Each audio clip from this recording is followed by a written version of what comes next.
Welcome to In It to Win It. This is Steve Barton, and thank you for tuning in. We are back with our resident gold and silver expert, Jordan Roy-Byrne of the Daily Gold. Jordan, thanks for coming back on the show. Hey, Steve, thanks so much for having me. Yes, sir. Pretty excited. We've had a pretty incredible run here recently in gold and silver, so this is going to be chart heavy here. I'd like to start off with the DXY.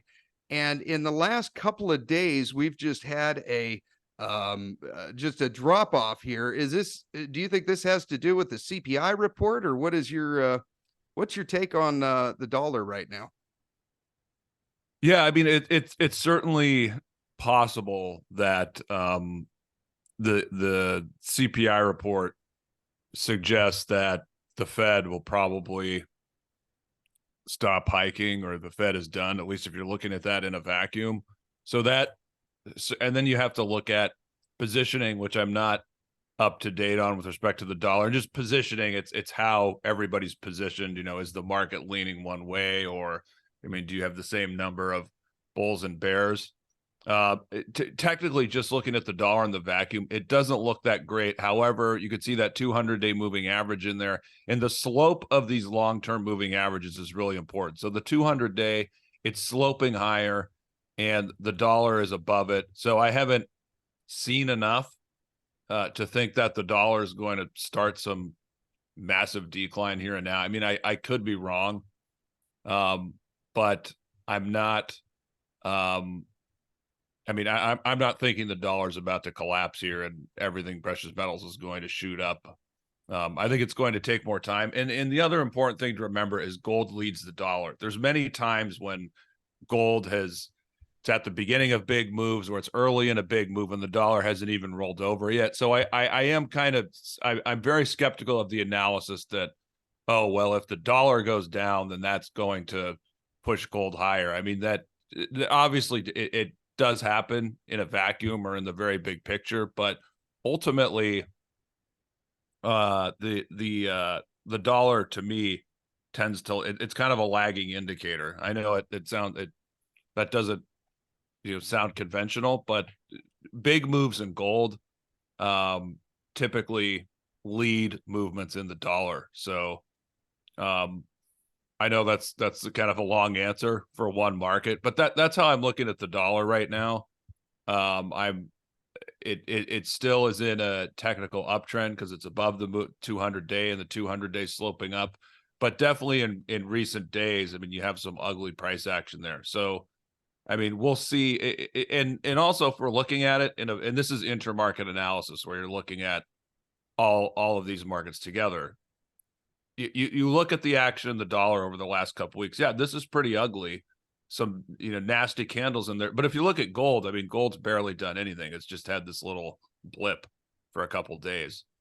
Yeah. That since Monday, it's gone up a tiny bit, but not a whole heck of a lot. I'm going to zoom out here, and then we can take a look at what you've been calling the super bullish cup and handle pattern, right? So if we zoom out long term, disregard the arrows here. I did a previous video on the yield curve, but just this giant cup and handle right here forming out.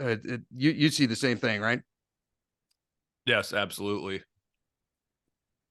Yeah. What now typically with these cup and handle patterns, is the handle about 1/3 of the time distance width, I guess? Is that how you read those?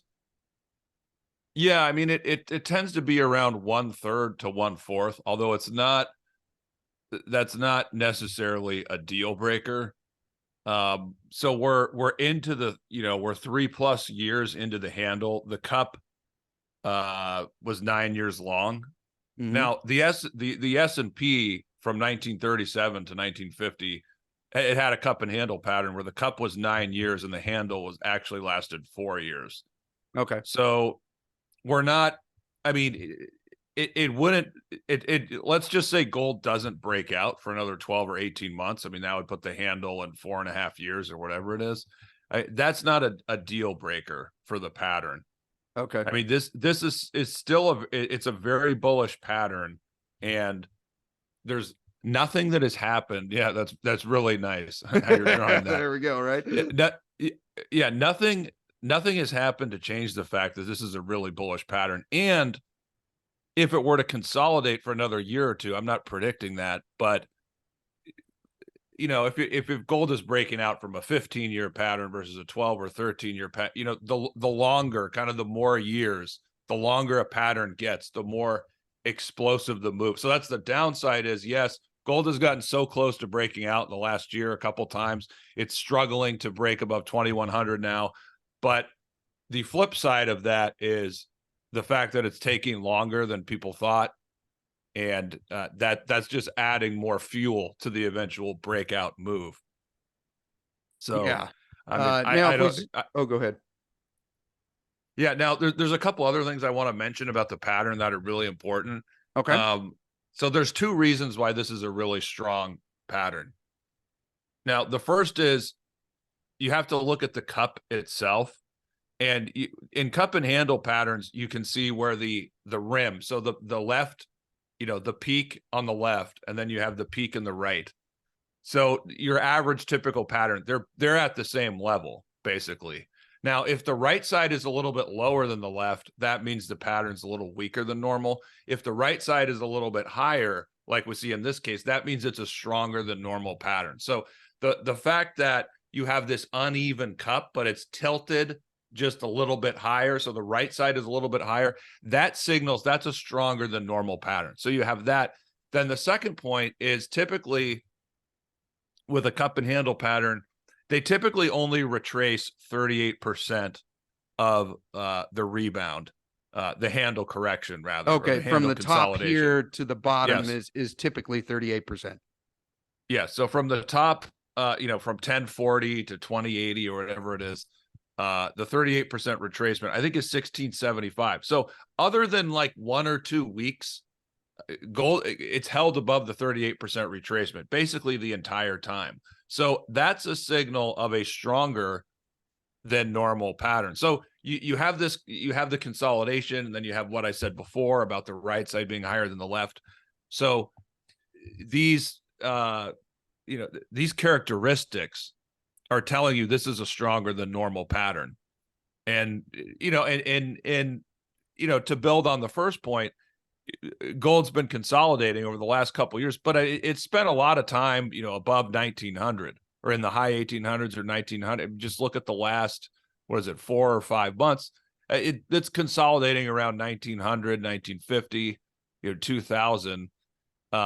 That's basically above or at a similar level as the peak in 2011.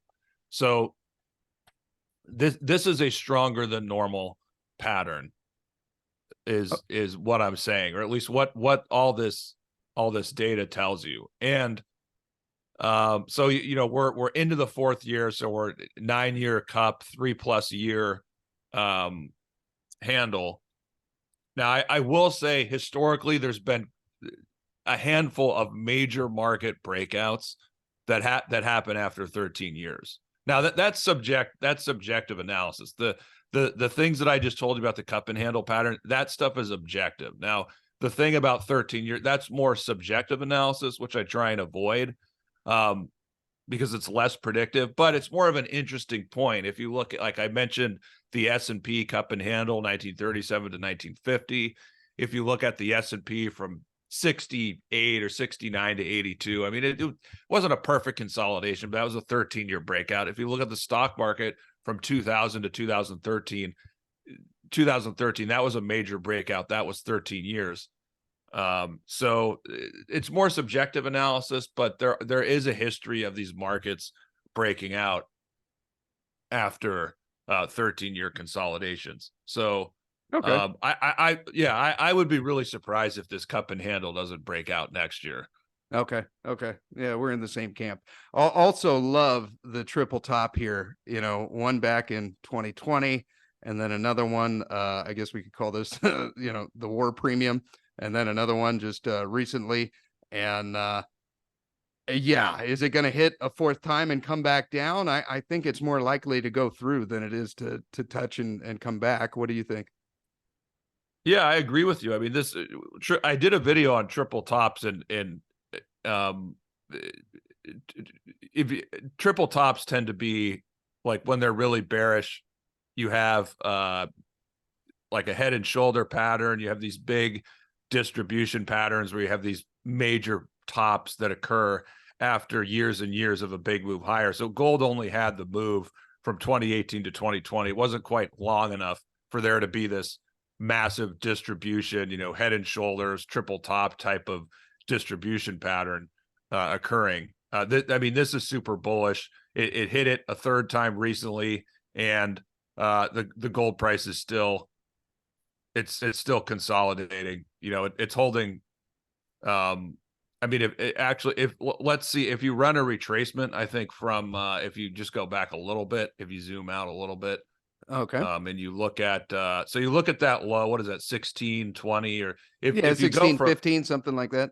yeah, if you go from there to about 2080, I think the 50% retrace of that is 1850. So gold came below that a little bit, but now it's it's holding pretty well. I mean, yeah, it could. Yeah, 1852 or thereabouts. Yeah, maybe it tests 1850 again. I'm not sure, but that, even if it came down to 1850 again, that doesn't change any of this big picture analysis that we're talking about. So yeah, it's holding up. And the next one below that's the 61.8, which is also pretty strong. And so there's a lot of support right down here. I also see a lot of support around 1900. Do you see the same thing?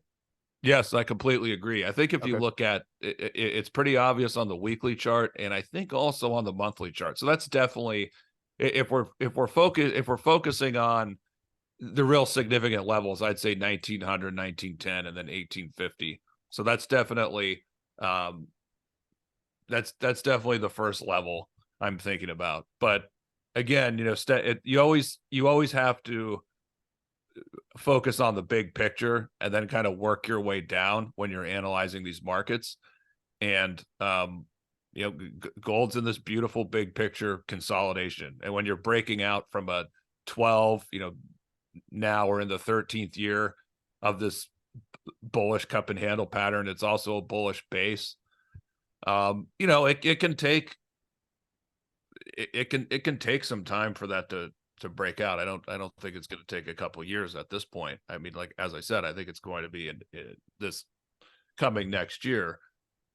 But what we're setting up for is a really, really significant breakout move, which is going to be, hugely historically significant, because you just don't see these types of breakout moves in markets that often. They almost occur like once in I don't want to say once in a generation, but you only get these types of breakout moves once or twice in a generation. So I know I'm kind of babbling off in the big picture, but I keep going back to that because that's really what we need to understand, where gold is headed over the quarters and years ahead. And so when you understand that, it puts in perspective these more shorter term moves, which, and I will say, because gold is consolidated for 3 years and we've seen huge cost inflation, it's really been hard on the industry, as we all know. I mean, the stocks have just performed really poorly. Their margins have come down significantly. And so that's these companies are waiting for that gold price breakout, because that will just be the game changer, and it'll pull everything out of what you look at silver and the mining stocks, and you go back, you look at 12 or 13 year charts. That's a secular bear market when you're looking at those charts. Yeah. I mean, okay. I have argued with some people about that, but if you remember the stock market, the Dow had this consolidation from 66 to 82, and then the huge breakout in 82. I've said that, the way the gold price is trading, or the way it's moved in the last 12, 13 years, it looks a lot like the stock market did from the end of the 60s into the early 80s. But even though, gold is right there and it's consolidated really nicely, the rest of the precious metal sector has not it's not consolidated near its highs if you're going back 12 or 13 years. So people are, they're always at, oh, well, what's wrong with, what's wrong with the miners? These are, it's a terrible business. These are terrible companies. They can't outperform gold. And you have to understand, look, gold's been in a secular, or precious metals have been in a secular bear since 2011. I mean, I will say it looked to me like several times in recent years, it looked like we were about to break out of it, but we failed. But it's important to understand that money has still been going into stocks and bonds during that period. Now we have a secular bear in the bond market. And that was the first thing that happened in the mid to late 1960s. You had the bond market break. That led to the stock market finally breaking. And I think we're setting up for a repeat of that. So we've had the break in the bond market, and that has supported gold to a degree. But once you get that break in the stock market, and you have a recession and money coming out of stocks, that's going to be super, super bullish for gold and precious metals. That's what's going to trigger everything. So that's what I'm waiting for, what we all are waiting for. Okay. Leveraging that information on the GDX. Okay. So I basically drew in a level of support here. Does this look about right to you? Around 27, something like that? We got some support there going back here. What do you see on GDX here? Yeah, I think you show it pretty well there, that there is support there. In the very short term, it's at times it's extremely difficult to project these moves, because coming after last week, you had a nasty candle. You can see on the bar chart there, and that usually portends to more selling, but we have had a decent rebound this week, a couple of nice candles on the daily charts. It's but I again, bigger picture, I don't see a huge move in the miners until we see gold breaking out, gold above 2,100. I think that's what everything is waiting for. At the same time, I don't foresee a huge amount of downside. I mean, we could get more selling, but as you're showing there on the chart, there's support at 27. I mean, there's also some support at around 24, here. 25. Yeah. Yeah. Or if you just go a little bit higher. Yeah, right around there. Yeah. 25, that 50, level. something like that. Yeah. Okay. Yeah. Okay. But I don't I don't really see miners leading this move higher. I think everything's waiting for gold to break above 2,100, and then you'll see huge buying come in. And these things could, I mean, if you look at that chart, you can see some of the vertical moves, like the one in 2020. Oh yeah, I mean, if we go back over time, you can see some radical moves right here. It's a very, I'm not saying we're going to repeat the 2008 to 2011, but it is important. Think about how shitty the charts looked in September 2011. This is one thing you have to remember, and I'm a technical analyst by trade, and technical analysts are they're conditioned to, buying strength and buying breakouts and buying momentum. But when it comes to miners, like you want to be buying when the charts look the ugliest. Yeah. Generally.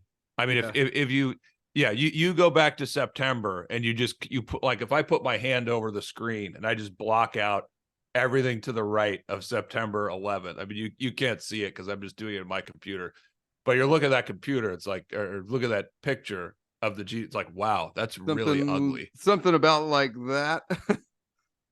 Yeah, and it's over there. Yeah, and it's the same thing if you if you're looking at, because I remember writing an article about this last September or October when the miners were bottoming. The charts just looked really ugly, but that's many times that's when they usually bottom. Okay. So so the recent price action over the last couple months, I mean, it's not that great. It's kind of choppy. It's ugly. I mean, you do have a potential head and shoulders reversal bottom there. So, I mean, if GDX, if enough buying comes in and it could move above 30, you could potentially get to 34. But that kind of, you're going to need gold at 2100 for that kind of move. So that's why I'm so focused on gold, because I think it's going to drive everything. And so that's why I have less specific comments on the technicals of GDX and these GDXJ. ETFs. Okay, maybe Yeah, we could skip over GDXJ. Then it's about the same, only a little more leveraged. Yes, but I mean, if you tell me it's gonna, gold's not, it's gonna correct here for a couple more months, and it's not breaking above 2100 in the next 3 or 4 months, I would say, yeah, these miners aren't, they're not going anywhere until that. They might go up a couple days and people get excited, and then they go down, and it's yeah, it's just it's very different at this point. It's very difficult for them to do anything until we see gold breaking out first. Okay. All right. Moving on to silver. This has had a heck of a bump in the last couple of days. These last 3 bars here, the last 3 dailies. We saw this and we drew in a retracement here, hit right in it, and then just got a nice reversal bar to the top. What do you see in silver? Yeah, I mean, this is another one where 3 days ago I looked at this and I said, yeah, it's losing 2250. This is ugly. It's probably going to test 21, and then bam, it just goes the other way. So that's what happens in precious metals markets in the short term. A lot of times where when you think it's breaking down, suddenly it goes in the other direction. And the same thing also happens. So yeah, there is some resistance there at 2350 to 24. I'm just skeptical silver can get above that. I would be surprised. I mean, I could be wrong about that. But yeah, it's I just don't. Yeah, I just don't foresee, and again, I always preface this by saying I could be wrong, because there's really only, studying the history of gold and silver, I think there's really only one point where silver actually led gold. I mean, all these huge moves in gold, what typically happens is gold breaks out first, then silver breaks out, can be anywhere from like 3 to 9 months later. And that's when silver typically leads. So again, it comes down to, you tell me when, it's like you specifically, just anybody in general, tell me when gold is going to break 2100, and I'll tell you how silver will perform after that. Again, if gold is not going to break 2100 in the next 6 months, silver is, maybe it could go to 26, but it's, silver is not going to sniff 28 to 30 until gold is easily past 2100. Okay. That's just historically, that, I mean, that's, and silver's exciting because silver and silver stocks, when gold is breaking out, that's the time when you really want to look at silver and get ready to buy silver stocks. Because that's again, when SILJ becomes extremely attractive. Yes. Yeah. And if I want to be precise, maybe it's like a couple weeks before gold breaks 2100, but looking at all the history, this is what usually happens. Gold breaks out, silver's lagging, gold pulls silver higher, and then a couple months after that, or 6 or 8, then silver breaks out, and then silver's really going to move. So hypothetically, how could this play out? Gold breaks above 2100 sometime next year. That probably pulls silver up to 28, I would think. And maybe you get a pullback, in precious metals after the breakout at some point. But then when you get another leg higher on top of that, that's when you would see silver. You see gold going to 23, 24, 2500. Then that's when you're going to see silver go above 30. And then you're going to, silver's going to really lead that move and really leverage, the move in gold. So yeah, that's how I think it's going to play out. And the difficulty is we could have said this thing I could have said the same thing last year, and I probably did. But the difficulty is gold going to break out in 2 or 3 months, or is it going to be 9 or 12 months? I'm just putting that out there because that's your, yes, silver it's relatively cheap to gold. We all know that historically. Jim Rogers has said, I mean, you're looking at a big picture view. This is an extremely, extremely cheap and depressed market, both at nominal and real terms. But the issue is, if I tell you gold is not going to break out for 9 months, that could be another 12 or 15 months before silver breaks 28 to 30. So that's the risk. It's like it's like all these things, it is a timing risk, but silver is so dependent on gold breaking out and making that big move that that's the risk. Is gold just bides its time and doesn't break out again for 6, 9, or 12 months. I mean, that would obviously not be good for silver and the silver stock. They need gold breaking above 2100. But when that's when the fireworks are really going to start, after that happens. Yeah. So that's what I think is the important analysis, rather than getting into I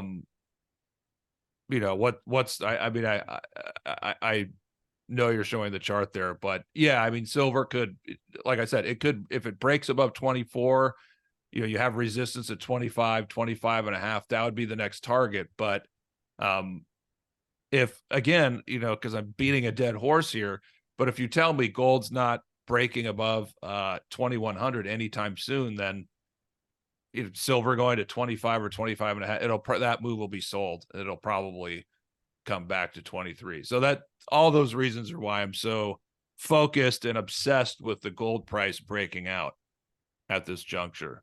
But again, when it does, it just, and people at home can do this. Look at the history, look at what happens to silver when gold makes a major breakout. It is extremely explosive. It's just, it happens with a lag. So after gold breaks 2100, silver will be on its way to breaking 30 and eventually going back to 50.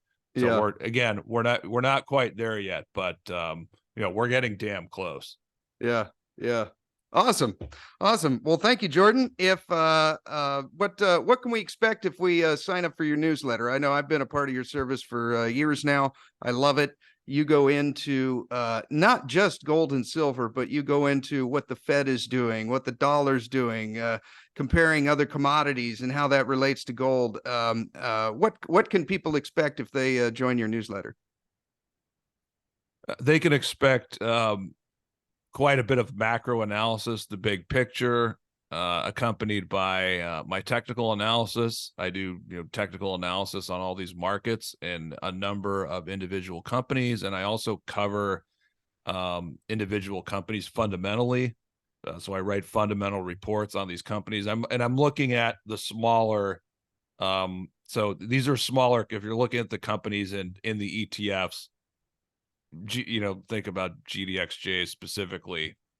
The types of companies that I own, cover, and follow and research are they tend to be, if they're in the GDXJ, they're at the bottom. So I just want to make that statement. I'm not a fan of big mining companies, so I focus on the smaller ones. But as we all know, there's a huge amount of risk, and we've seen that in recent years. But when gold breaks above 2100, these companies are in position for 5x, 10x type of moves. Massive moves. Yes, massive. I've seen it. I've seen it before, and we're really setting up for, provided if you tell me gold's going to have a huge breakout above 2100 this coming year, then yes, the odds of many companies being 5x, 10x, 20x over the next 2 or 3 years are really high in that scenario. Obviously, if gold doesn't break out, it's not going to work out. So I want to clarify that, but I would be shocked if gold doesn't break out in the next 12 or 15 months. We would do. We thought it was going to hit all-time highs this year. I suppose we could still be proven right. I think we're going to need another war or something to make that happen. But yeah, I think we're darn close.